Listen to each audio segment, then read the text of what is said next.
네, 남재준, 이병호 전 국정원장에 이어서 이병기 전 원장까지 박근혜 정부 시절 국정원장 3명 모두에게 지금 구속영장이 청구됐습니다. 검찰은 상납금의 최종 귀속자로 의심받는 박근혜 전 대통령을 구치소로 찾아가 조사하는 방법을 검토 중입니다. 자세한 얘기 김광산 변호사 그리고 이동우 YTN 선임 기자와 얘기 나눠보겠습니다. 두 분 어서 오십시오. 네, 안녕하세요. 네. 안녕하십니까? 박근혜 정부의 3명의 국정원장이 지금 모두 구속 위기에 처한 그런 상황인데요. 일단 이 세 사람이 받는 혐의가 어떤 것들이 있는지 먼저 정리를 제일 해볼까요? 중요한 것은 국정원장으로 근무를 하면서 예. 청와대에 이제 특수활동비로 배당된 걸 상납했다는 거죠. 네. 그래서 그 금액 자체가 남재준 국정원장 시절에는 한 달에 5천만 원. 이제 네. 그 이후에 1억. 뭐 1억, 이병기 전 국정원장 시절 1억. 그러면서 이제 금액이 굉장히 올라갔고요. 또 그 금액 자체가 사실은 이렇게 1억이나 5천만 원씩으로 정기적으로 상납한 분도 있지만 또 정무수석이랄지 이제 수석들의 상납한 부분, 그다음에 문고리 3인방과 관련된 그런 부분이 있어요. 그래서 그것은 뭐 검찰에서는 뇌물 공여로 보고 있는 거고요. 예. 그다음에 이거 자체는 사실은 특수활동비를 쓰라고 준 거 아닙니까? 그런데 그걸 마음대로 썼기 때문에 국가에 손실을 입힌 걸로 볼 수 있어요. 그래서 특검법상 국고 손실 그리고 예. 그 일부에 대해서는 뭐 업무상 횡령 이제 이런 혐의를 지금 받고 있는 거죠. 예. 지금 3명의 국정원장 이런 얘기를 했다고 합니다. 그러니까 거부할 수 없는 관행이었고 이건 박근혜 전 대통령의 지시였다. 이런 얘기를 했고 이 3명의 국정원장 말고도 문고리 3인방도 이 돈을 어떻게 사용하느냐는 전적으로 박 전 대통령의 권한이다. 그러면서 일부는 어디에 썼는지까지 지금 진술이 나온 상황이다. 이렇게 전해지고 있거든요. 이렇게 되면은 박 전 대통령 수사를 피해갈 수 없는 그런 상황인가요? 그렇죠. 박근혜 전 대통령에 대한 수사를 할 수밖에 없는 것이 이제 가장 구체적인 진술은 문고리 3인방들이 그렇게 진술했다는 거 아니겠습니까? 명절 떡값으로 3천만 원씩 받았다. 예. 그리고 이 문고리 3인방에게 지급된 그 떡값만 해도 전부 한 3억 6천만 원 된다는 거 아니겠습니까? 결국 그 박근혜 전 대통령에게 상납된 그 국정원의 특수활동비 40억 원 가운데 네. 일단 3억 6천 정도는 이 문고리 3인방에게 떡값으로 이제 지급된 것은 이제 밝혀진 것이고 나머지 부분을 이제 어떻게 썼는지 이제 예. 그 부분에 대해서는 이제 검찰 조사가 이제 불가피한 상황인데요. 이제 결국은 박근혜 전 대통령에 대해서 뭐 검찰로 소환해서 조사라든지 아니면 서울구치소로 이제 출장을 가서 조사라든지 이제 둘 중에 한 가지 방법을 택해야 할 텐데 박근혜 전 대통령이 이와 관련해서 진술할 가능성은 상당히 희박하다 이렇게 보여지고 예. 뭐 검찰이 뭐 찾아가서 조사를 한다고 해도 아마 이에 대해서는 묵비권을 행사할 가능성이 높은데 뭐 아무래도 이제 시간을 두고서 뭐 이 용처에 대해서는 예. 어느 정도 결과가 나올 것으로 보이는데 이제 추정컨대 뭐 박근혜 전 대통령이 본인에게 뭐 필요한 옷값이라든지 뭐 그런 부분에 썼을 예. 가능성도 있고요. 아니면 뭐 경력금 같은데 뭐 이런 것으로 이제 뭐 경호실이라든지 이런데 이제 경력금으로 지급했을 가능성도 있고 그리고 이제 또 친박계 의원들에게 뭐 선거와 관련해서 이제 활동비라든지 이런 것으로 지급됐을 가능성 이런 것이 있기 때문에 지금 자유한국당 내 이제 친박계 의원들이 상당히 이와 관련해서 좀 긴장을 하고 있다는 그런 얘기가 들리고 그러니까 있습니다. 용처를 밝혀내는 게 굉장히 중요한데 지금 문고리 3인방 얘기가 나왔으니까 뭐 국정원에서 떡값 명목으로 3억 원이 넘는 돈을 받았다 이렇게 전해지는데 이게 그렇다면은 비단 국정원에서만 받았을까 이런 의혹을 제기하는 또 시선도 있는 것 같습니다. 그 이병기 전 국정원장은 이제 조사한 다음에 긴급 체포해버렸잖아요. 예. 그런데 그건 굉장히 저는 의미가 있다고 봅니다. 왜냐하면 이제 남재준이나 이병호 전 국정원장에 비해서 이병기 전 국정원장은 상납을 한 사람이면서 청와대에 또 영전에서 비서실장으로 갔지 않습니까? 그렇죠. 대통령 비서실장. 그러면 그 돈이 사용처가 어디로 갔는지를 굉장히 잘 알 가능성이 크다고 예. 봐요. 그래서 이제까지 뭐 문고리 3인방 같은 경우에는 뭐 본인이 받은 거 제외하고는 그 사용처에 대해서 잘 모른다고 얘기했지만 이병기 전 국정원은 잘 알고 있을 거예요. 그거 제가 볼 때는 아마 조사를 받으면서 그 부분에 대해서 얘기를 했을 것이다. 예, 그런데 그래서 아마 긴급 체포가 됐을 것이다. 그런데 그게 아마 뭐 이렇게 조사 과정이 그게 길지 않았기 때문에 아주 구체적으로는 확인하기에는 시간이 없거든요. 그러면 일단 예. 긴급 체포를 해놓은 다음에 사용처에 대해서 조사를 하는데 아마 그 중에 일부는 얘기했을 것이고 가장 중요한 부분은 그걸 아닐까 싶어요. 일단 돈 자체가 박근혜 전 대통령에 전달했다는 것은 거의 분명한 것 같고요. 네. 그 이외에 어떠한 돈들이 들어갔고 그 돈이 배분이 어떻게 됐느냐. 물론 당연히 그 박근혜 전 대통령이 뭐 많은 부분을 쓸 가능성도 있지만 그 안에 어떤 친박 의원이랄지 그 당시에 여당 국회의원들에게 또 정기적으로 예. 상납한 거 이외에도 또 갔을 가능성이 큰데 거기에 대한 키는 제가 볼 때는 이병기 전 국정원장이 쥐고 있다고 봅니다. 그렇기 때문에 일단 영장이 발부가 되고 나면 이제 그 부분에 대한 확인이 들어갈 것이고 그러면 결과적으로 이병기 전 국정원장이 어떻게 얘기에 따라서 이게 상당히 정치권, 특히 지난 정권의 이제 여당 의원들에게 이 칼날이 갈 가능성이 커요. 영장 발부 가능성은 뭐 발부될 거다 이렇게 보시는 건가요? 저는 개인적으로 뭐 영장 발부는 뭐 무조건 될 것이다. 저는 그렇게 봅니다. 예. 네. 알겠습니다. 자, 박근혜 정부 3명의 국정원장은 전해드린 대로 지금 구속 위기고요. 그 이전에 이명박 정부의 원세훈 전 원장도 이미 뭐 구속 수감된 그런 상황인데요. 국정원장 잔혹사 뭐 최근에만 있었던 일은 아닙니다. 역대 국정원장들의 이 잔혹사 장민정 앵커가 좀 정리를 해봤습니다. 소리 없는 헌신, 이 국가의 수호와 영광을 위하여 국정원의 원훈입니다. 조용한 곳에서 국가와 국민을 위해 일하는 줄 알았던 국정원이 정권을 위해 일해왔던 사실이 속속 드러나면서 실망을 주고 있는데요. 이 정권과의 뿌리 깊은 유착 탓일까? 역대 정보기관 수장들의 말로는 늘 좋지 않았습니다. 박정희 정부에서 생긴 중앙정보부가 국정원의 시초입니다. 중앙정보부장을 지낸 김종필, 김영욱, 이후락, 김재규 등은 막강한 힘을 휘두르며 반정부 세력을 제거하는 업무에 주력해왔는데요.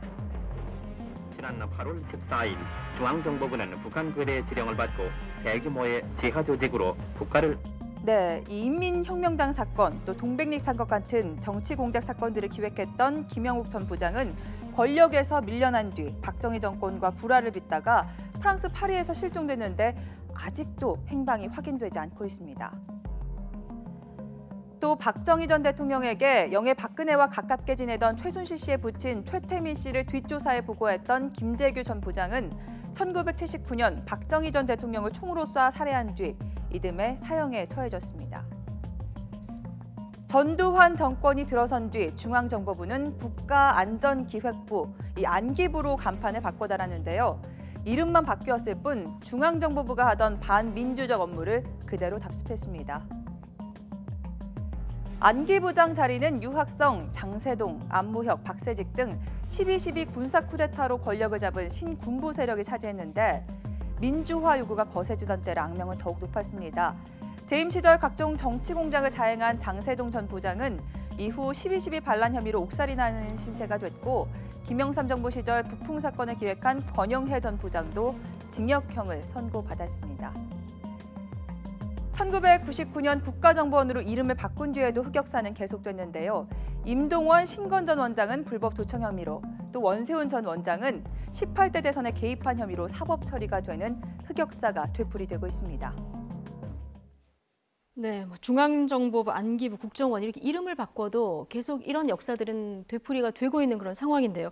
권력자의 최측근이어서 그랬을까요? 이런 잔혹사들이 계속 반복되는 그런 모양새를 보이고 있어요. 그러니까 국정원이 정치에 개입하는 뭐 그런 행태가 단절되지 않았기 때문에 결국 이제 그런 지금까지 범죄가 이제 계속 이어져 온 것이죠. 예. 그러니까 대부분의 경우에 이제 국정원장을 그 대통령의 가장 측근 중에 측근을 좀 임명을 하거든요. 그러니까 네. 왜냐하면 지금 이제 여러 가지 나오지만 이제 국정원의 특수활동비가 수천억이 되거든요. 그러니까 그것이 어떻게 보면 이제 정치 자금으로 전용되기도 하고 또 국정원이 이제 도청이라든지 감청이라든지 여러 가지로 이제 그 이 정권 안보에 필요한 그런 정보를 수집해서 그것을 활용하고 뭐 그런 작업을 지금까지 해왔기 때문에 가장 믿을 수 있는 측근을 임명했던 것이고 또 측근을 예. 임명해서는 이제 그렇게 여러 가지로 이제 뭐 정치 공작이라든지 뭐 정권 안보라든지 이런 데 활용을 했었던 것이고 또 국정원의 특수활동비를 여러 가지로 이제 전용을 했던 것이죠. 뭐 그거는 뭐 김영삼 정부에서도 예. 그랬던 것이고 뭐 이번 뭐 박근혜 정부에서도 이런 부분에 있어서는 뭐 특수활동비를 뭐 이렇게 마치 그냥 주머니 쌈짓돈 쓰듯이 예. 그렇게 쓴 것이 이제 드러난 거 아니겠습니까? 그래서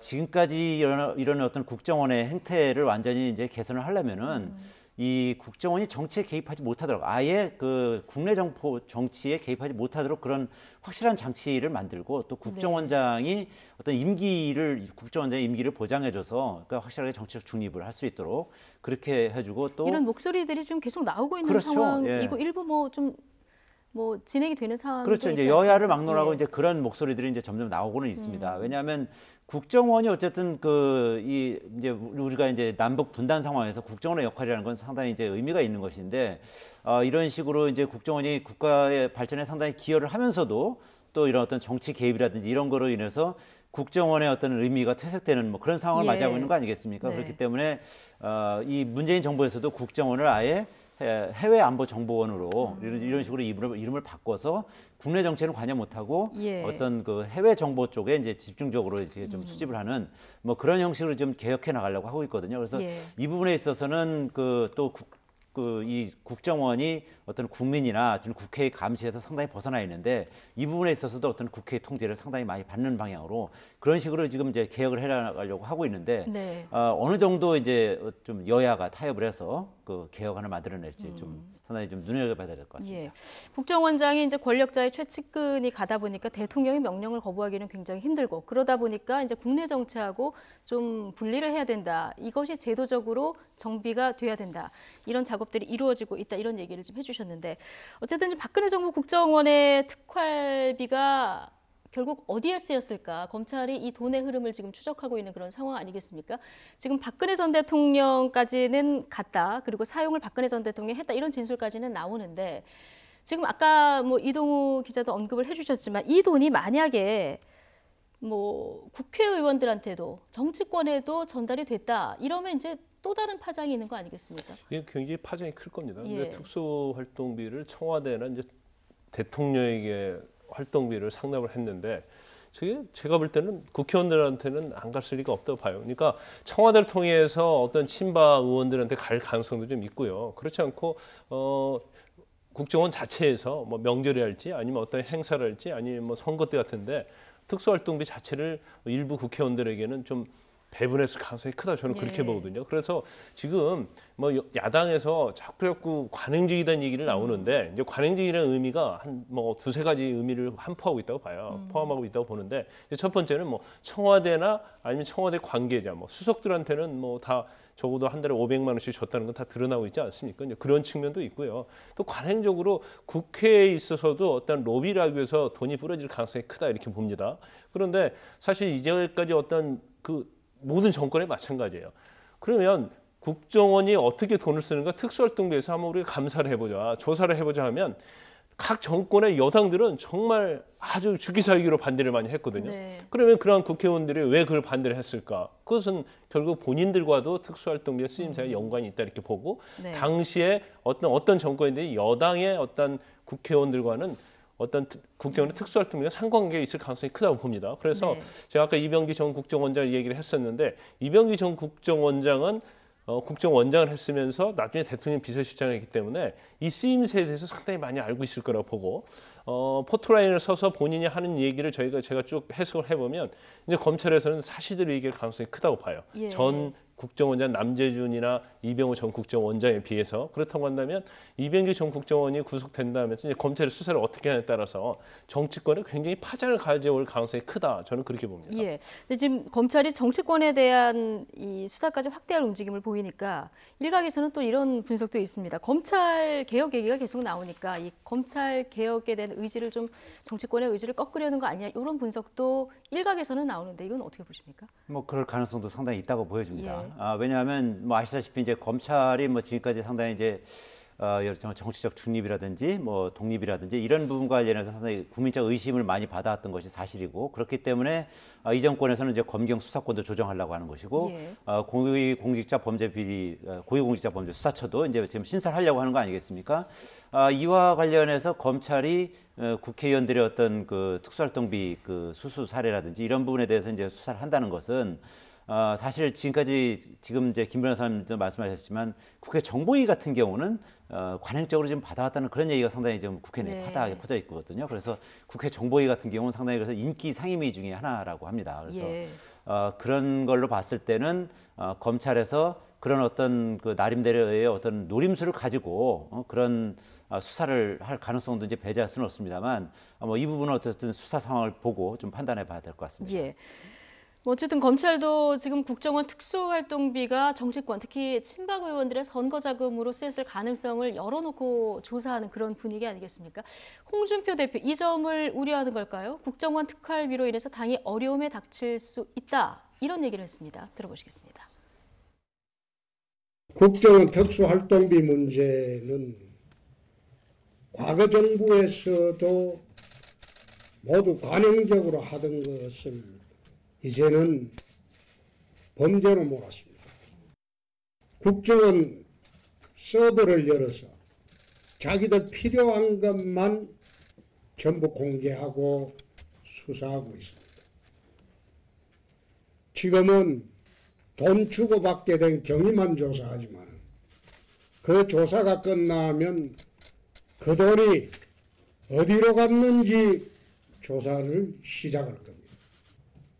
그렇게 되면 우리 당에 어려움이 닥칠 수도 있습니다. 네, 홍준표 대표하면은 이제 모래시계 검사 아니겠습니까? 검찰의 수사 루트를 누구보다 잘 알 텐데 지금 수사가 이렇게 진행되다 보면 우리 당에 어려움이 닥칠 수도 있다 이런 얘기를 지금 했거든요. 홍준표 대표는 뭔가를 좀 알고 있을까요? 그 홍준표 대표신 발언에서 제일 중요한 부분은 두 가지예요. 예. 하나는 관행적으로 하던 것, 이 얘기를 하고 있거든요. 예. 그 관행적으로 했던 것을 홍준표 대표는 알고 있는 거예요.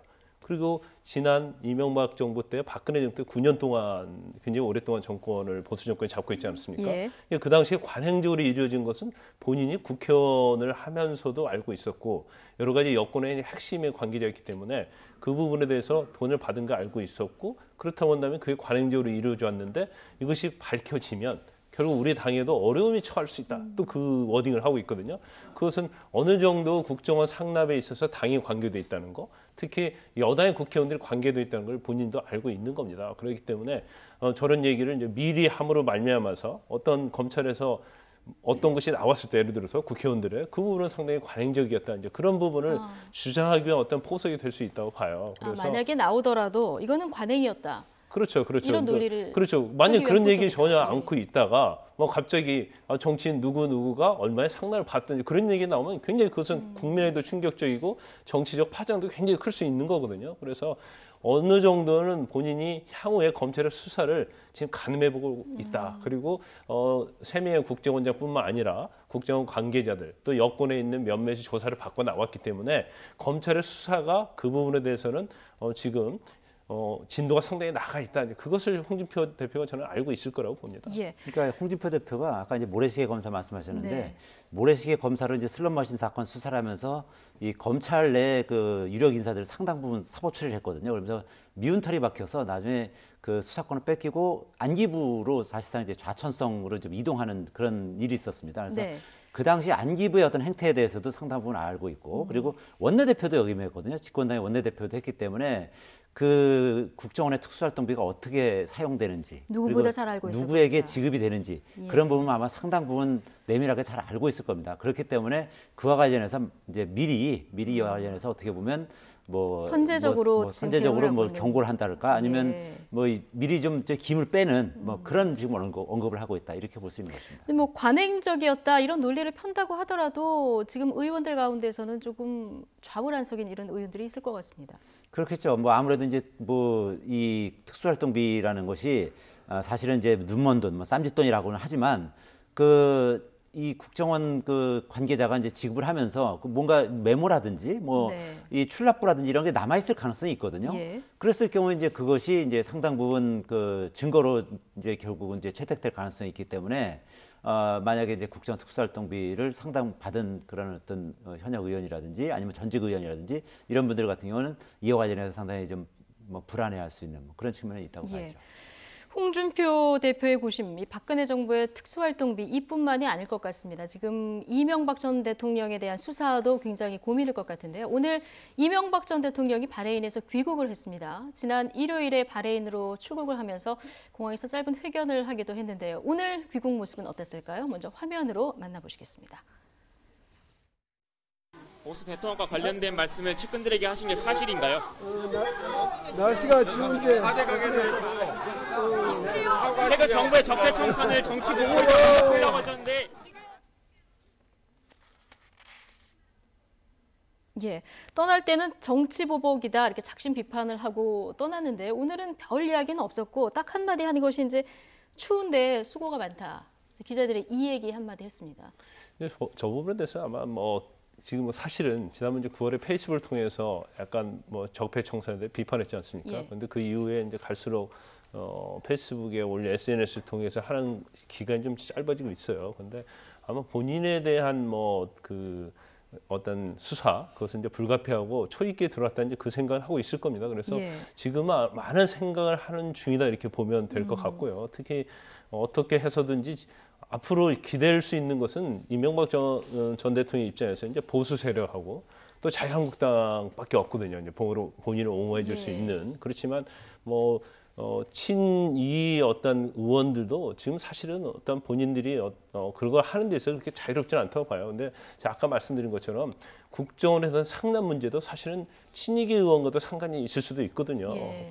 그러면서 자유롭지 못한 상태에서 일방적으로 옹호할 수는 없다 이렇게 봅니다. 그렇지만 지금 이명박 전 대통령이 쓸 수 있는 카드는 결국 지난 정권의 어떤 그런 것, 지난 정권이 아니죠. 노무현 정권 때의 그런 것들을 내보이는데 네. 문재인 지금 정부가 아무리 노무현 정부와 연관이 있다 하더라도 지금 현재 문재인 정부에 타깃이 되는 건 아니거든요. 그래서 네. 저런 카드들이 과연 얼마나 효과가 있을까. 더군다나 어떤 정치적 딜이 있으려고 하면 검찰의 수사가 진행이 되기 전에 그런 게 있어야 하는 거거든요. 근데 검찰 수사는 지금 지난 정권의 3명, 또 원세훈 전 국정원장, 이명박 정부 때 이미 조사가 다 된 상태이기 때문에 예. 수사 기록에 보면 이명박 전 대통령이 얼마나 관여하는 것이 이미 활자화가 돼 있어요. 근데 이 부분은 뒤집을 수 없는 상황이거든요. 예. 그렇다고 한다면 검찰을 무력화시키겠다는 어떤 여론전이나 그런 것들은 사실은 필요가 통할 없을 것이다. 가능성이 별로 없고 예. 그런 거에 의해서 현 정부가 만약에 뭐 꼬리를 내린다랄지 아니면 검찰 자체가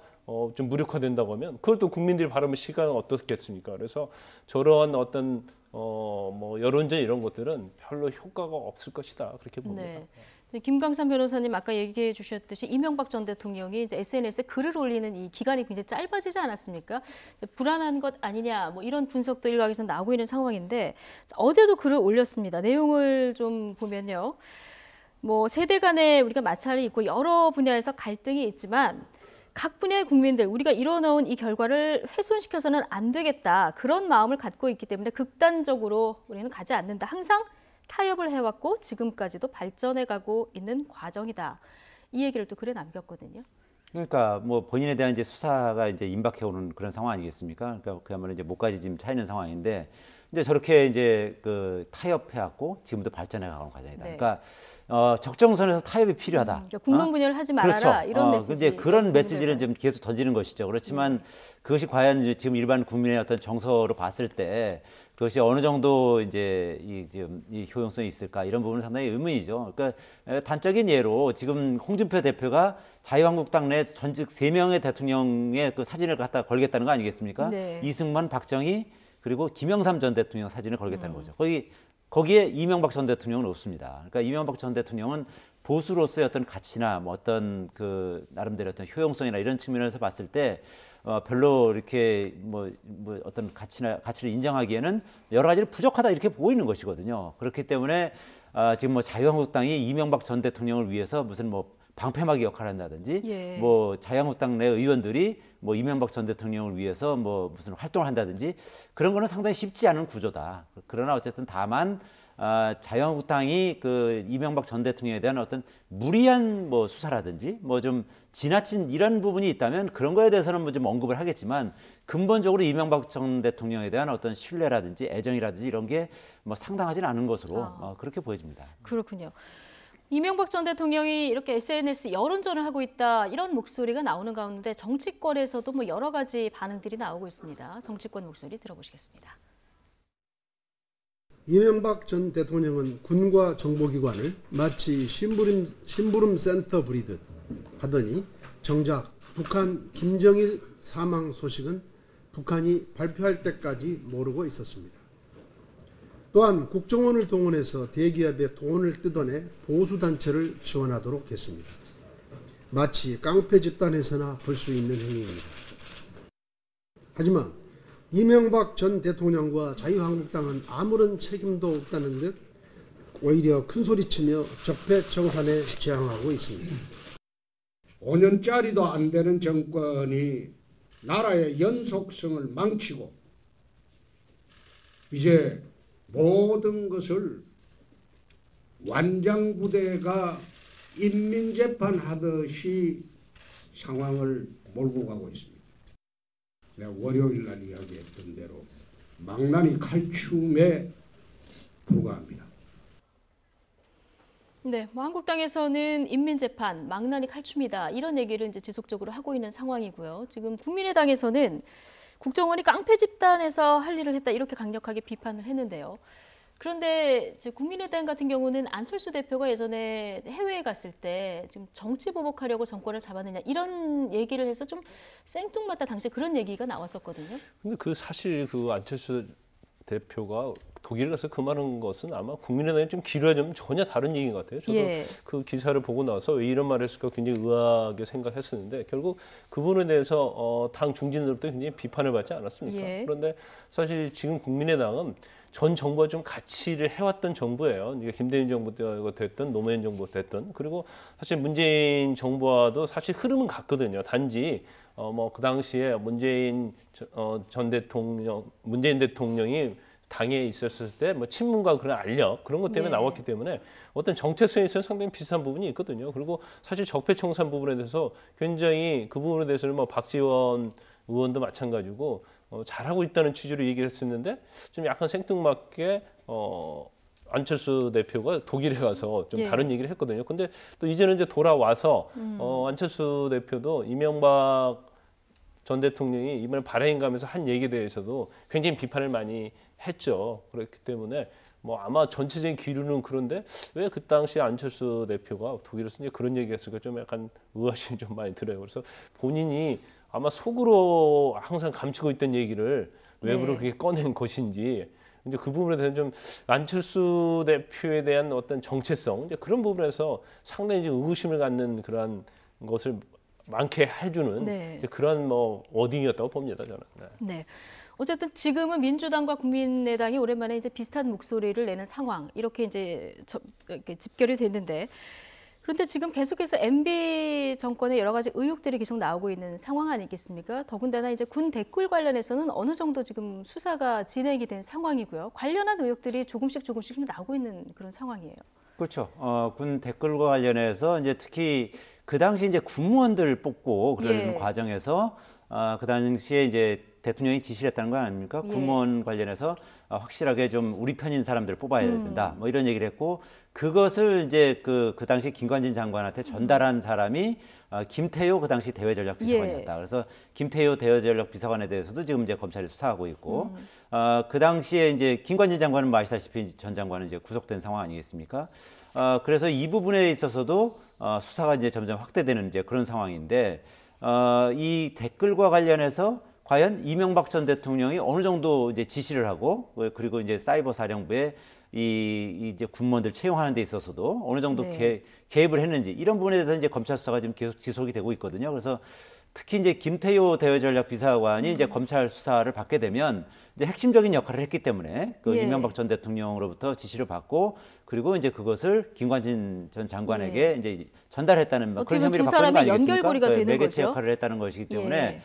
상당 부분 이명박 전 대통령이 어느 정도 관여를 했는지 이에 대해서 좀 더 이제 확실한 증거가 나오지 않을까 이렇게 예상이 됩니다. 그래서 김태효 전 비서관이 검찰에 나왔을 때 어떤 얘기를 할 것인가. 그래서 지금 더 주목되는 그런 상황인데 이렇게 이명박 전 대통령 측근들은 줄줄이 수사선상에 올라 있고요. 이렇게 되면은 이명박 전 대통령도 수사를 받게 되는 상황으로 가는 겁니까? 이제 시간의 문제로 봐요. 예. 그러니까 지금 아마 이명박 전 대통령 조사하기 전에 아까 말씀드린 그 김태효 대전략기획관이었죠.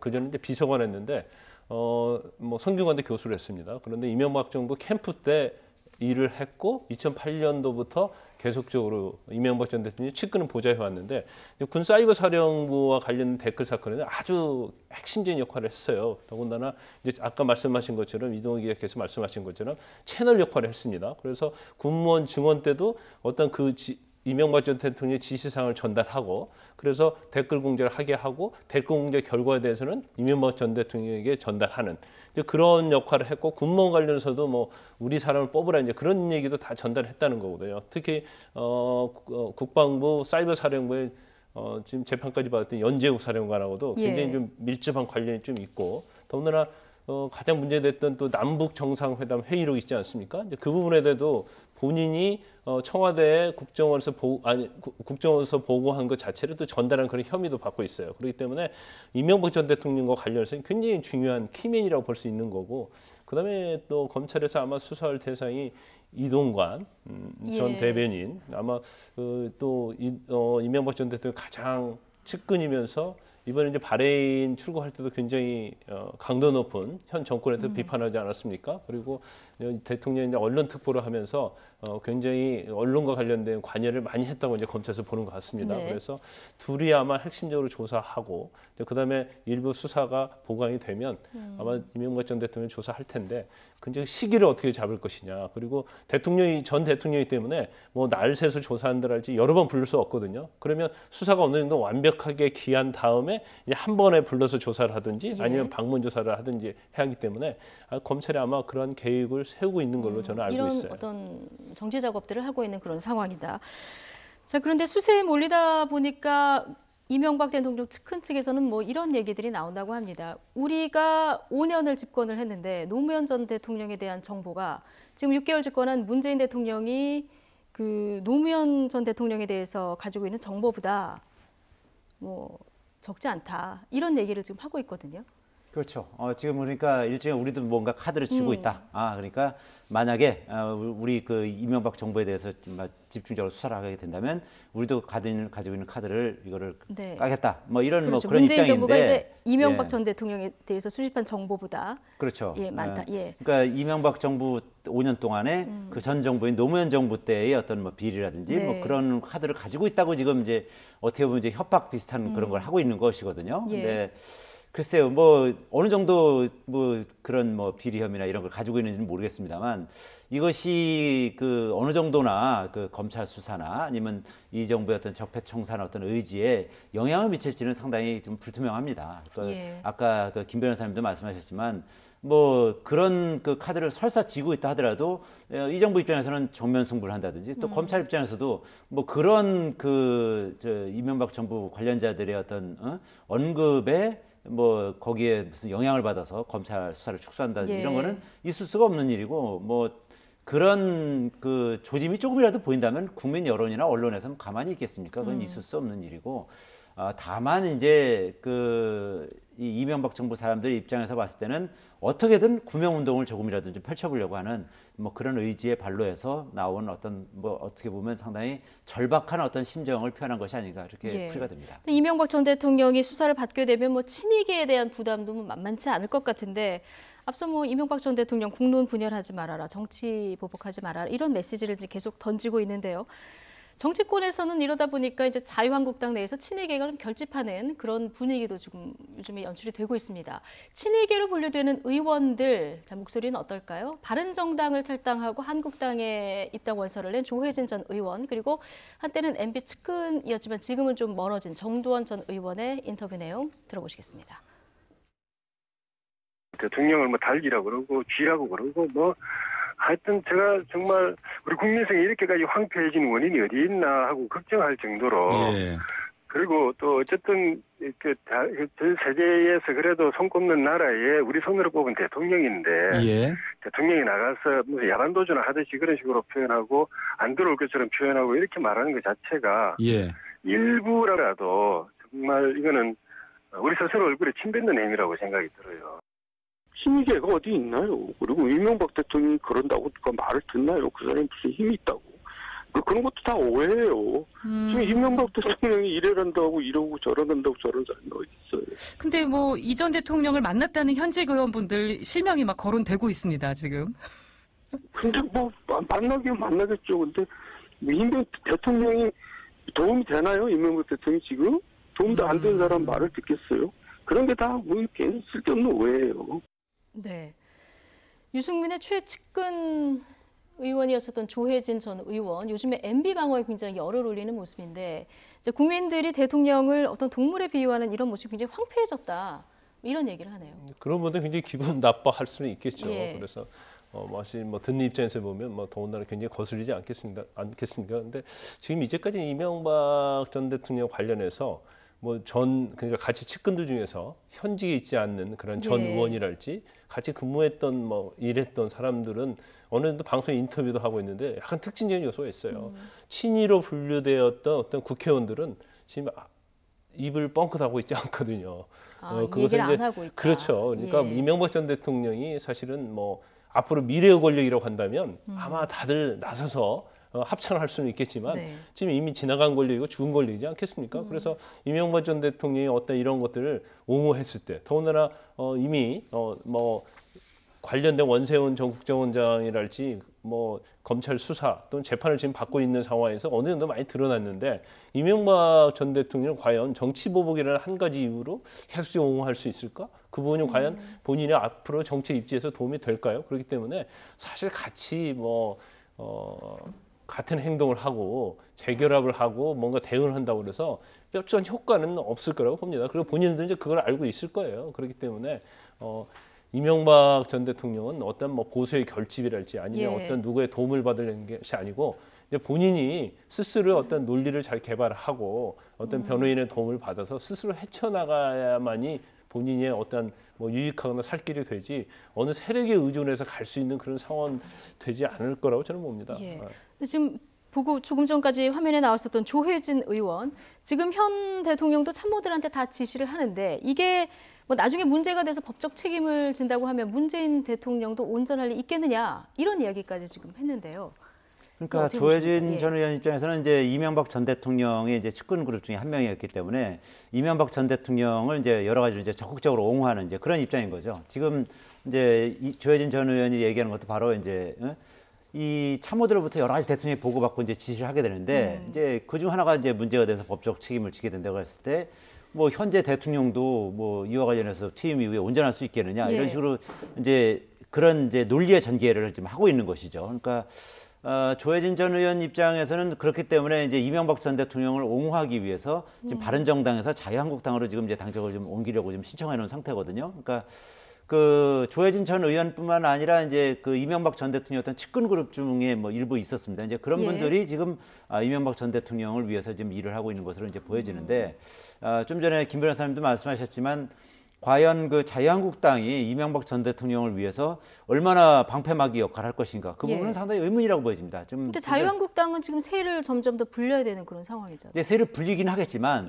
만약에 이제 이명박 전 대통령에 대한 그 검찰 수사가 본격화되고 그리고 이명박 전 대통령의 어떤 비리 관련한 혐의가 이제 막 드러나기 시작한다면 그럴 때까지도 옹호하기는 상당히 이제 부담스러운 측면이 있죠. 끊어내는 것이 다만 이제 조금이라든지 세를 모으기 위해서 이명박 전 대통령의 어떤 측근그룹이라든지 조혜진 전 의원 같은 경우도 비교적 합리적인 인물이었기 때문에 이런 인물들을 영입하는 작업은 하겠지만 이명박 전 대통령과의 어떤 관계는 일정 부분 절연하려고 하는 그런 노력을 기울이지 않을까 이렇게 예상이 됩니다. 정두원 의원 하면은 예전에는 정말 친이계 의원으로 유명한 분 아니었겠습니까? 그런데 지금 MB가 무슨 힘이 있느냐, 이 모이는 거 다 쓸데없는 소리다 이런 얘기를 하는데 이 발언은 어떻게 들으셨습니까? 그 부분이 이제 상당히 좀 일리가 있는 얘기죠. 그러니까 정치는 어떤 대의 명분도 중요하지만 상당히 좀 냉혹한 측면도 있거든요. 그러니까 지금 정두원 의원이 얘기하듯이 그 이미 죽은 권력이라든지 지나간 권력을 위해서 그거를 위해서 지금 현역 그 정치인들이 거기에 어떤 활동을 하는 것은 별로 있기가 어려운 일이다. 그런 입장 아니겠습니까? 그리고 이명박 전 대통령이 그 정도의 영향력이 있지도 않다. 그런 얘기고 실제로 그 부분은 상당히 좀 일리 있는 얘기라고 봅니다. 그러니까 만약에 이제 미래 권력이다. 이명박 전 대통령과 좀 친분이 있는 사람이 어떤 확실한 미래 권력, 예를 들면 오세훈 전 서울시장이라든지 이런 사람들이 상당히 어떤 나름대로 어떤 국민적 지지를 받는 사람이다. 이런 사람이 만약 이명박 전 대통령을 위해서 일을 한다, 그와 관련해서 언급을 한다, 그러면 좀 힘이 실릴 수는 있을지 모르겠습니다만, 그러나 이명박 전 대통령이 이미 검찰 수사를 받는 입장이고 또 국민적 지지가 이렇게 있는 인물도 아니기 때문에 정두원 의원이 저렇게 얘기하는 것이 상당히 보면 정치권에서 보기에는 상당히 좀 설득력 있는 그런 얘기로 들릴 수밖에 없는 것이죠. 네. 어쨌든 박근혜 전 대통령, 이명박 전 대통령의 수사 상황이 앞으로 이제 보수 통합, 나아가서는 정계 개편에 어느 정도 영향을 미칠 수밖에 없는 그런 상황인데요. 자, 이번에는 이 얘기를 좀 해보겠습니다. 안철수, 유승민 두 대표의 얘기를 좀 해볼 텐데요. 어제 국민의당 안철수 대표와 바른정당 유승민 대표의 회동이 있었는데요. 분위기가 굉장히 화기애애했습니다. 영상을 먼저 보고 이야기 나눠보겠습니다. 주인이 먼저 이야기하세요. 그러겠습니다. 저도 몇 번 안 해봐서. 유승민 대표께서는 경제학자로, 그리고 저는 벤처 기업가로 시작했습니다. 함께 새로운 개혁의 파트너로서 할 수 있는 여러 가지 일들에 대해서 깊은 논의들 그리고 협력들 시작하는 좋은 계기가 되기를 바랍니다. 또 나라의 미래를 걱정하는 그런 마음, 또 국가적으로 제일 중요한 안보, 경제, 민생, 또 한국 정치의 개혁 이런 데 관해서 생각이 많이 일치하는구나. 앞으로 바른정당이 국민의당과 협력할 그런 부분이 굉장히 넓다. 이런 공감을 하면서 그 대표연설을 경청한 적이 있었습니다. 사실 대선 치를 때는 두 후보의 연대 목소리가 꽤 나왔었는데 두 후보 다 굉장히 냉담한 반응을 보이지 않았습니까? 그런데 지금 분위기를 보면 굉장히 또 곧 손을 잡을 것 같은 그런 뭐 화기애애한 분위기입니다. 아마 이제 그 지난번 대선 때요. 당대당 통합을 했으면 상당히 시너지 효과가 있었을 거예요. 그리고 나서 그때는요. 그렇죠. 제3당으로서 아마 자리를 굉장히 굳건하게 잡았을 것입니다. 하지만 그 당시에는 뭐 사실은 통합할 상황도 아니었고요. 또 단일화할 수 있는 뭐 그런 여건이 되지 않았어요. 그래서 뭐 과거를 얘기해봤자 아마 필요 없지만, 근데 지금은 좀 상황이 엄청 다르죠. 왜냐하면 바른정당 같은 경우는 뭐 이번에도 9명이나 또 탈당하면서 완전 힘이 빠진 상태예요. 그러면 몇 명 남지 않은 국회의원으로 가지고 앞으로 어떻게 정당을 존재할 수 있는가, 그런 좀 약간의 의구심이 들 수밖에 없는 거고. 추가 탈당 가능성도 오늘 이제 추가 탈당을 하면 과연 바른정당에 몇 명이 남을 것인가, 과연 정당으로서 명백을 유지할 것인가, 이제 그런 부분이 있기 때문에 우리가 어떤 힘을 가지고 있을 때 통합을 하려고 할 때는 힘을 발휘할 수 있죠. 그런데 당 자체가 힘이 없어지고 있는데 뭔가를 통합하려고 하면 그것은 지푸라기라도 잡으려고 하는 그러한 이미지가 있기 때문에 통합을 해도 시너지 효과가 없을 뿐만 아니라 당의 지금은 시너지 효과가 그렇죠. 시너지 효과가 없죠. 더군다나 것이다. 지금 당 내에서도 사실 많은 의원들이 자유한국당으로 일단 바른정당 의원들이 갔기 때문에, 그러면 그쪽으로 가지 못하니까 국민의당과 합당을 한다? 그거 자체에서 과연 설득력 있겠냐, 이런 부분이 있고요. 그다음에 지금 만약에 국민의당 자체가 국민의 지지를 받고 어떤 힘 있는 정당이라고 하면 또 바른정당에서 뭐 몇 명이라도 같이 합당을 하면 그건 또 어떤 뭐 시너지 효과가 있을 수 있어요. 하지만 국민의당 지지도가 워낙 낮을 뿐 아니라 지금 국민의당 자체가 4분 5일 돼 있지 않습니까? 특히 국민의당의 어떤 뭐 우리가 소위 말하는 창업자라고 할 수 있는 안철수 대표의 힘이 지금 완전히 빠져 있는 상태예요. 그리고 호남의 중진 의원들 특히 그것은 안철수 대표에 대해서 굉장히 반기를 들고 있기 때문에 일단 뭐 통합은 뭐 제가 볼 때는 뭐 이루어질 가능성은 거의 없다 이렇게 보고. 현실적으로요. 그렇죠. 그런데 그렇다고 한다면 통합 전의 단계인 뭐 정책연대, 선거연대, 이것도 사실은요, 통합이 물 건너가면 정치나 선거연대도 사실은 효과를 발휘할 수 없어요. 그러다 보니까 향후에 있어서 두 정당이 향후에 어떻게 존재를 하고 어떻게 국민에게 존재감을 나타낼 것인가, 이제 그런 숙제를 지금 안고 있고, 또 특히 국민의당 같은 경우에는 과연 호남 중진 의원들이 계속 당에 남아 있을 것인가, 이제 그 부분이 더 걱정이 되는 것이지, 바른정당과 통합이 가능하냐 그 부분보다는 앞으로 어떤 당의 존재, 이게 더 중요하다고 봅니다. 그렇군요. 선거연대, 정책연대 뭐 이런 얘기 나옵니다만 말씀하신 대로 지금 국민의당 내 호남계 의원들이 어떤 앞으로 의사표명을 하느냐, 굉장히 중요한 상황 아니겠습니까? 근데 이 국민의당 내 호남계 의원들의 생각은 바른정당보다는 오히려 민주당 쪽에 가 있다, 이런 뭐 느낌도 드는데요. 그렇죠. 그 국민의당 내 그 호남계 의원들 같은 경우는 차라리 더불어민주당과의 어떤 개혁 연대를 통해서 뭔가 좀 집권당과 어떤 손을 잡아서 좀 힘 있는 정당의 역할을 하자, 뭐 이런 생각이 더 강한 것 같습니다. 그러니까 더군다나 지금 아시다시피 바른정당은 뭐 이미 9명이 탈당하면서 11명으로 이제 원내 교섭단체도 이제 붕괴된 상황이고, 그리고 지금 김 변호사님 말씀하셨지만 지금 당내 의원들도 지금 뭐 상당수 자유한국당 내 복당하는 부분을 이제 상당히 지금 심각하게 고려하고 있는 게 사실이거든요. 그러니까 또 실제로 지금 그 유승민 대표 입장에서는 한 달만 지금 말미를 벌어놓은 상태입니다. 그러니까 중도 보수 대통합과 관련해서 뭔가 한 달 내에 가시적 성과를 내겠다. 그렇지 못할 경우에는 뭐 이 이 당내 의원들이 어떤 이 행보를 취할지 그 부분은 사실 지금 모르는 거거든요. 그러니까 만약에 그 유승민 대표가 한 달 내에 이런 그 국민의당과의 어떤 뭐 가시적 성과물을 내놓지 못할 경우에는 그 의원들이 내년 지방선거를 앞두고 바른정당 그 깃발을 가지고 뭐 성과물을 내기는 지금 현재의 정치 구도상 쉽지가 않거든요. 그러니까 그럴 경우에는 뭐 자유한국당으로 돌아간다든지 아니면 뭐 국민의당에 뭐 개별 입당한다든지 뭐 그런 뭐 어떤 행보를 취할 가능성이 높기 때문에 유승민 대표 입장에서는 지금 굉장히 절박한 뭐 그런 상황이고 마찬가지로 지금 이 국민의당의 그 안철수 대표도 당내 장악력이 지금 별로 좀 강하지 않은 상태이기 때문에 특히 이제 호남 쪽 중진들과는 뭐 각을 세우고 있는 상황이어서 이 바른정당과의 어떤 뭐 정책 연대나 선거 연대를 통해서 뭔가 돌파구를 마련하려고 하는 뭐 그런 그 이제 노림수가 있는 것이죠. 근데 이것이 상당히 좀 시너지를 내기도 쉽지 않고 그리고 성과물을 내기도 쉽지 않은 뭐 그런 상황인 것입니다. 지금 뭐 호남 배제, 햇볕 정책 배제, 유승민 의원 뭐 나 그렇게 뭐 얘기한 적 없다 이렇게 한 발 물러선 상황인데도 현실적으로는 두 당이 통합하거나 연대하기까지는 굉장히 어려운 그런 상황이라는 두 분의 얘기를 지금 들어봤는데 박지원 의원이 유승민 대표를 향해서 SNS에 이런 글을 남겼습니다. 바른정당 대표로서 바른 길을 가시기를 바라고 YS식 3당 통합 제의를 우리 국민의당에 안 해주시기를 바란다.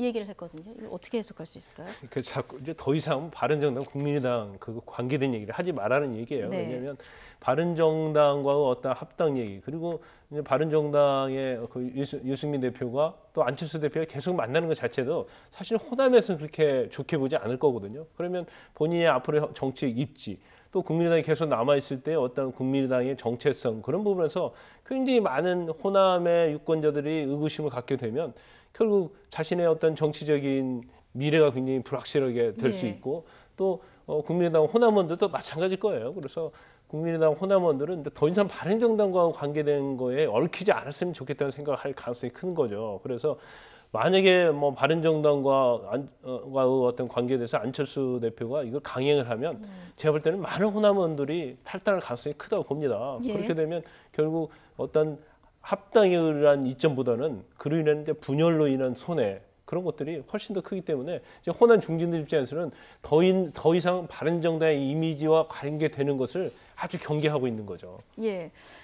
연일 이렇게 바른정당을 향해서 뼈 있는 말을 던지고 있는 박지원 의원을 향해서 바른정당의 하태경 최고위원이 이런 얘기를 했습니다. 들어보시겠습니다. 사실 박지원 대표가 보면 요즘 참 밉게 우리 당 뭐 다 없어질 것처럼 이야기하는데 왜냐하면 국민의당 내가 시끄러운데 우리는 박지원처럼 하지 않겠다 하는 게 깔려있기 때문에 우리가 내부를 분열시키고 교란시키는 이런 수를 뜨는 것은 지금 시기에 신사답지 않다는 겁니다. 우리가 뭐 옛날처럼 과거 구태 정치 하자면은 국당도 뭐 엄청 할 수 있죠 하려면 근데 이제 그런 비신사적인 건 안 하겠다는 거죠. 우리 내부를 교란시키는 발언을 하는 것은 좀 심사답지 못하다, 좀 비겁하다 이런 얘기를 하고 있는 거죠. 그렇죠. 그러니까 박지원 의원이 이제 그 전에 이제 무슨 얘기를 했냐면은, 그러니까 지금 현재 바른정당 내 의원들 상당수가 결국은 그 올해 안에 그 자유한국당으로 복귀할 것이다. 뭐 이렇게 얘기를 하면서 그렇게 되면 이제 이 바른정당은 거의 정당으로서의 어떤 존재 의미가 상당히 축소될 것이다. 그리고 만약에 바른정당 내 의원들이 이 국민의당 정체성에 동의를 한다면 뭐 개별적으로 들어와라. 뭐 그런 부분은 얼마든지 이제 수용을 하겠다. 그러니까 결국은 그 개별 입당은 받아주겠지만 당대당 통합은 그거는 안 된다. 뭐 그런 입장인 것이거든요. 그러니까 이런 부분을 놓고서 어쨌든 바른정당이 지금 상당히 내용을 겪고 있고 바른정당이 이제 세력이 축소된 상황에서 바른정당을 이간시킨다. 그런 식으로 이제 지금 박지원 의원을 이제 비난하고 있는 것이죠. 하태경 의원 입장에서는. 그런데 이제 알다시피 박지원 의원은 뭐 상당히 이 정치권 내에서 뭐 정치 구단이라고 부를 정도로 초기 발달돼 있는 뭐 그런 의원 아니겠습니까? 그런 정치이기 때문에 뭐 이런 어떤 미래를 보는 눈이 좀 있는 것이죠. 이제 그런 부분이 그 얘기를 하는 그 자체가 하태경 의원 같은 이제 바른정당 의원들 입장에서 보면 얄밉고 그리고 좀 상당히 그런 부분에서 이제 불쾌할 수 있는 것이죠. 이제 그런 부분을 이렇게 이제 불쾌감을 이제 라디오 프로그램에서 토로한 것이죠. 예, 그런데 바른정당 보수 적통 경쟁을 벌이던 자유한국당과도 굉장히 지금 감정의 골이 깊어진 상황인데요. 홍준표 대표가 이제 유승민 신임 대표의 예방 인사를 안 받겠다 이렇게 하지 않았습니까? 여기에 대해서 졸렬하다 이렇게 얘기를 하니까 홍준표 대표 당장 배신자 집단은 정당으로 보지 않는다 이렇게 맞받아쳤거든요. 그런데 홍준표 대표가 말이죠. 지난번 대선 때도 그렇고 그 이후에 대표가 된 때도 계속적으로 얘기한 게 있어요. 이제 바른정당은 곧 없어질 것이다. 예. 그리고 배신자라는 얘기를 수없이 하다가 또 이번에 어떻게 보면 박근혜 전 대통령을 출당을 하면서 예. 또 9명을 다 받아들여서 복당을 시키는 방향으로 가지 않았습니까?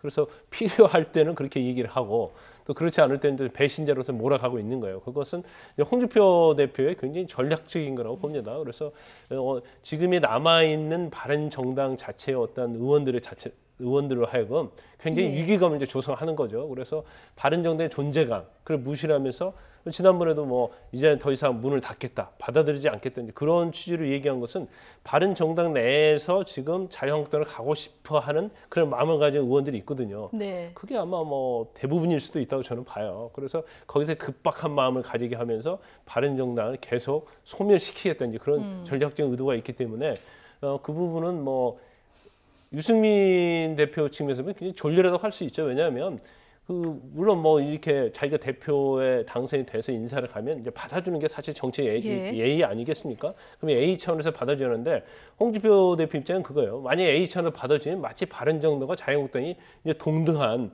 이제 그런 어떤 이미지를 줄 수 있기 때문에 그런 걸 견제하면서도 바른정당을 이제 압박하려는 아주 이제 고도의 전략적 의도가 있다 저는 그렇게 봅니다. 홍준표 대표의 전략, 보수 적통은 한국당뿐이다. 선거는 한국당 위주로 치른다. 뭐 이런 보관이겠죠? 그렇죠. 지금 내년 지방선거에서 지금 바른정당을 배신자 집단으로 이제 낙인을 찍으면서 내년 지방선거에서 심판이 갈 것이다. 뭐 이렇게 지금 얘기를 하고 있는 거 아니겠습니까? 그렇게 주장을 하고 있는데 어떻게 보면 이제 바른정당의 이제 그 세력이 약화되는 이 시점을 이용해서 바른정당을 왕따시키려고 하는 뭐 그런 전략을 가지고 이제 뭐 상당히 이제 무시하는 그런 그 입장을 취하고 있는 것이죠. 그런데 과연 이제 일반 국민의 입장에서 봤을 때 뭐 어쨌든 제1야당 대표로서 이런 태도를 취하는 것에 대해서는 뭐 상당히 좀 국민적으로 좀 받아들이기는 뭐 쉽지 않은 측면이 있는 것 같습니다. 네. 유승민 대표가 12월 중순까지 중도 보수 대통합이 성과 내겠다 했는데 뭐 한국당의 협조는 좀 어려워 보이는 그런 상황입니다. 자, 오늘 문재인 대통령이 7박 8일 동안의 동남아 순방을 마무리하고 귀국을 합니다. 돌아오면 문 대통령 앞에 닥칠 현안이 뭐 만만치 않은데요. 그래서일까요? 어제 깜짝 기자간담회를 열어서 이렇게 얘기를 해서 웃음바다가 됐다고 합니다. 들어보시겠습니다. 뭐 이상으로 뭐 간략하게 성과들을 말씀드렸고요. 국내 문제 말고 이번 순방에 관해서라든지 외교 문제라면 제가 질문을 받겠습니다. 네, 국내 문제 말고 어떻게 보면 외교보다 더 어려운 문제일 수도 있는데 지금 문재인 대통령 돌아오면은 뭐 현안들이 굉장히 많습니다. 지금 바로 눈앞에 있는 게 홍종학 예. 후보자 아닙니까? 그다음에 또 가장 중요한 문제 하나가 이제 전병헌 정무수석 그 문제가 좀 있겠죠. 그래서 그 부분에 대해서 아마 질문을 하면 답하기 좀 어려울 부분이 있을 거예요. 특히 전병헌 정무수석 같은 경우에는 이제 더 그럴겠죠. 그래서 지금 아마 제가 볼 때 문재인 대통령의 어떤 그 표정을 보면 이번에 그 순방 결과에 대해서 굉장히 만족하고 있는 것으로 보여요. 특히 가장 중요한 것은 그거 아니에요. 중국과의 관계. 그래서 한중 관계가 어떻게 보면 굉장히 적어도 정치적 외교적으로는 거의 원상 회복됐다 이렇게 볼 수 있습니다. 물론 거기에 뒷받침된 게 이제 경제적 부분이 원래로 돌아와야 되겠죠. 그렇지만 시진핑 주석과 리커창 총리 만나고 하면서 굉장히 훈훈했거든요. 그래서 특히 이번 순방은 한중 관계 정상화라는 의미에서는 굉장히 실속 있는 그런 순방이었다고 봅니다. 그렇지만 일단은 다시 국내에 들어왔기 때문에 앞으로 계속적으로 뭐 적폐청산 문제랄지 뭐 여러 가지 뭐 인사 문제랄지 이제 그거에 대해서 상당히 본인이 스트레스를 받을 수 있는 일이 많이 있을 거예요. 그러니까 적어도 순방에 내가 좋은 결과를 가지고 왔으니까 그거에 대해서만 여기까지 좀 묻고 다른 얘기는 그 다음에 하자 이제 그런 취지로 농담 비슷하게 얘기한 것이 아닌가 싶습니다. 네, 기자들도 뭐 이 행간을 알기 때문에 아마 좀 웃지 않았나 이런 생각이 드는데 문재인 대통령 조금 전에 필리핀에서 출발을 했다고 합니다. 돌아오면 이제 동남아 순방 성과도 뭐 설명을 하겠지만 지금 말씀하신 대로 일단 전병헌 지금 현 정무수석에 문제가 있지 않습니까? 지금 수사선상에 측근들이 올라와 있는 상황인데 이게 현직을 유지하면서 앞으로 이 검찰 조사가 진행되는 상황에서 이 어떻게 처리를 할 것인가 대통령 입장에서도 굉장히 고민일 것 같습니다. 근데 뭐 그 부분은 저는 뭐 간단하게 생각합니다. 예. 뭐 검찰 수사에서 전병헌 정무수석의 혐의가 상당 부분 드러난다면 그건 당연히 뭐 그 정무수석을 사직하고 네. 그리고 검찰 수사를 받아야 될 것이고 만약에 전병헌 정무수석과의 어떤 관계가 뚜렷하게 뭐 드러나지 않는다. 뭐 예. 그렇다면은 뭐 그 부분은 뭐 좀 별개의 문제가 될 수 있을 것 같고요. 그리고 홍종학 후보자 관련해서도 이게 지금 이게 이 마지막 장관 아니겠습니까? 문재인 네. 정부의 마지막 조각 작업이기 때문에 문재인 대통령 입장에서도 이 부분을 물리기는 아마 상당히 쉽지는 않을 거예요. 물리기는 그렇기 쉽지 때문에, 않을 것이다. 그렇기 때문에 일단 뭐 여야의 상당 부분 이제 협조를 요청을 하면서 뭐 임명을 강행하지 않겠나. 그러니까 네. 왜냐하면 지금 뭐 지금도 지금 역대 정부에서 가장 그 조각 작업하는데 지금 길게 걸렸다는 거 아니겠습니까? 그런 상황에서 또 홍종학 후보자를 뭐 다시 사퇴시킨다든지 뭐 다시 또 뭐 후보자를 찾는 것도 쉽지 않은 작업이고 그래서 이 부분은 여야의 상당 부분 이제 협력을 구하면서 홍종학 후보자를 임명하지 않을까 이렇게 조심스럽게 의견을 해봅니다. 예, 문재인 대통령 지금도 이제 높은 국정 지지도 유지를 하고 있는데 이 인사 문제 관련해서는 조금 국민들의 뭐 지적이 있는 것 같습니다. 그 인사에 대해서 특히 야당의 공격이 굉장히 있는데 예. 그 부분에 대해서는 오히려 국민들이 이해를 하고 있지 않나 싶어요. 왜냐하면 사실은 근데 이제까지 어떤 인사의 과정을 보면 문제는 분명히 있었던 것이거든요. 그렇지만 아마 국민들 지지가 이렇게 뭐 경우에 따라 80% 보통 한 70%에 넘는 걸 보면 아마 그 적폐청산에 관련된 부분에서 국민들이 굉장히 많은 지지를 보이고 있고 예. 물론 당연히 그 전제로서 이제 소통 부분은 뭐 취임하자부터 하고 나서부터 많은 지지가 있었기 때문에 소통에다가 적폐청산 그리고 외교적 순방이 더해지면서 그런 지지도 굉장히 높은 것이 아닌가 그렇게 보입니다. 하지만 뭐 모든 걸 잘할 수는 없죠. 예. 그렇지만 인사 문제에 있어서는 뭐 이렇게 좋은 평가는 받고 있지 않습니다. 예. 알겠습니다. 시간이 다 돼서요. 오늘 두 분 이야기는 여기까지 듣겠습니다. 김광삼 변호사 그리고 이동우 YTN 선임 기자와 얘기 나눠봤습니다. 고맙습니다.